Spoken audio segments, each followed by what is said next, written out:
DPP Partai Gerindra secara resmi telah mengeluarkan rekomendasi untuk calon kepala daerah yang akan diusung dalam pilkada serentak mendatang.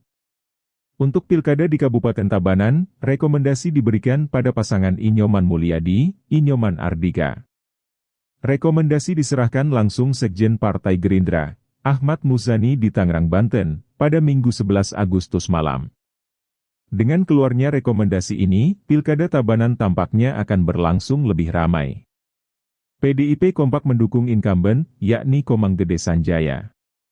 Sanjaya akan melawan paket Mulyadi Ardika, paket yang diusung Kim Plus Tabanan, yang saat ini memiliki masa bernama Semut atau Semeton Mulyadi.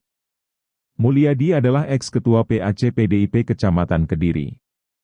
Awalnya ia ikut mendaftarkan diri sebagai bakal calon bupati di PDIP. Namun, dalam prosesnya, ternyata dia keluar dan berproses di Golkar.